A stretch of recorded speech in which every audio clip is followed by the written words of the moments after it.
Thank you, Lascan Cullen, and thank the Minister for State for being here. Minister, last year over 20,000 marriages and around 500 civil partnerships took place. The majority of the people involved continue to choose religious ceremonies, but there is an ever-increasing number of people who choose to have a civil or secular wedding. Approximately 30% of all marriages are civil marriages. When added to the number of civil partnerships, it's about 6,700 civil unions every year. As more and more people choose to get married outside of traditional religious settings, the issue of where marriages and civil partnerships can take place has become an issue of increasing concern. Minister, the Civil Registration Act 2004 as amended requires that the solemnisation of marriages and civil partnerships takes place in a place that is open to the public. The Act itself allows for some degree of flexibility. It grants an Táil Clorahór or a superintendent registrar to grant approval for it to take place at another place chosen by the persons to be married and agreed to by the solemnizer. The Act itself doesn't go any further in setting out where civil marriages and civil partnerships can take place. Instead of this being decided on by the elected representatives of the people, the issue of where people can get married and enter civil partnerships is left to the General Registrar's interpretation of a vague piece of legislation.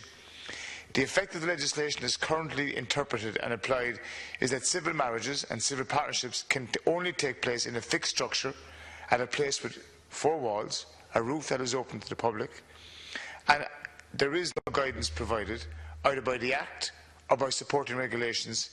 It is easy to understand how someone can reach this interpretation. The idea behind this interpretation is that the venue can be identified and easily accessible in the event that there is an objection to the union. Minister, unfortunately, this interpretation seems to be overly restrictive, and it is having an impact on people's ability to get married at a place of their own choosing. Many hotels and country houses, even sites operated by the OPW, and I'm thinking of Charles Fort in Cork, for example, or Fort Camden in Cork and Crosshaven, are not able to facilitate weddings in venues that would be ideal. So that would be ideal. These two venues I outlined to you would be idyllic settings. They're not allowed to use garden houses or marquees, which are often ideal settings.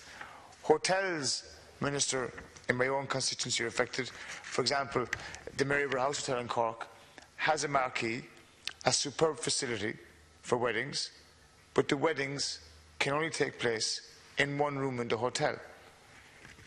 Often, that room is small.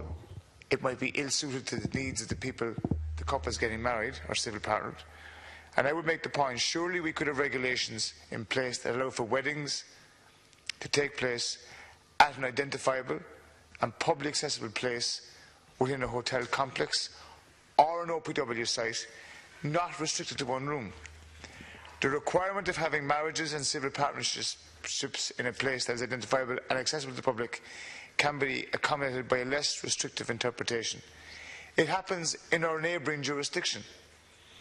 This week it has come to public attention that a legal challenge will be taken to the interpretation of legislation. Minister, it is unfortunate that the simple issue of where weddings and civil partnerships should take place should have to be something that goes before the courts. I would ask, Minister, that you would consider, on behalf of Minister Burton, to making the appropriate changes to legislation so that we can enable people to get married and enter civil partnerships at a place of their own choosing. It is, I think, and I'll conclude in this last concurrence, it is, I think, important that we recognise that marriage and civil partnership are life-altering events, they're memorable life events that reflect the commitment of two people to each other and the vision of a shared life. The state facilities and supports these commitments, but it is disappointing, Minister, that the state prevents these great days taking place in a range of suitable venues.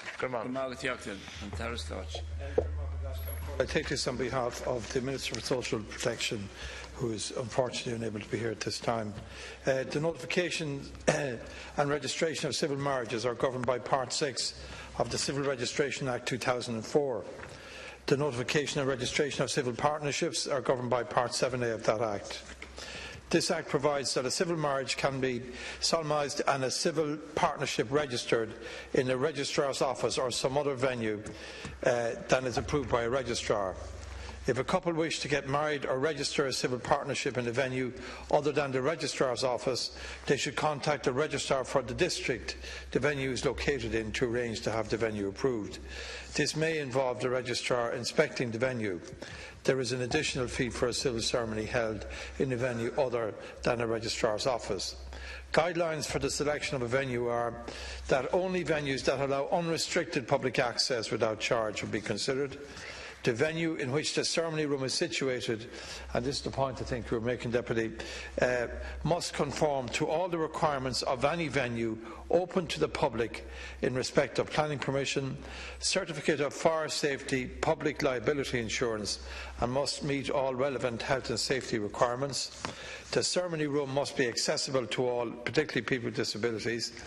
The place in which the marriage must take place must be a fixed structure that is clearly identifiable by description and location as a distinct part of a venue. The requirement that a marriage take place in a fixed structure that is open to the public is necessary to ensure that marriages take place in public to avoid the possibility of coercion, fraud or lack of capacity on the part of a party to a marriage, to prevent marriages taking place in secret and to provide an opportunity for objections.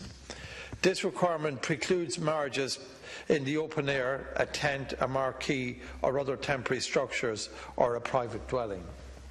Civil marriages and civil partnerships registered by civil registrars at assigned appointment times may only happen at assigned appointment times from Monday to Friday, excluding public and bank holidays. While civil partnerships may be registered only by civil registrars, marriages may also be registered by members of religious or secular bodies which are included in the register of solemnisers. The Minister is aware that the issue of this by religious and secular people at outdoor venues has recently been raised. Section 8 of the Act outlines the functions of an Táil Cláraitheoir. Section 8.4 states that the Táil Cláraitheoir shall be independent in the performance of his or her functions, while Section 8.5 states an Táil Cláraitheoir may do all such acts or things as are necessary or expedient for the purpose of performance of his or her functions. In the performance of these functions, a letter was issued by an Táil Cláraitheoir after it came to his attention that it was intended to have a number of marriages at private houses and at places where the exact locations were uncertain. The letter was issued to all religious and secular bodies. Were the address of a marriage to be a private house or be vague or imprecise, for example, a large public park, the public policy objective of the provision of Section 51 would be defeated.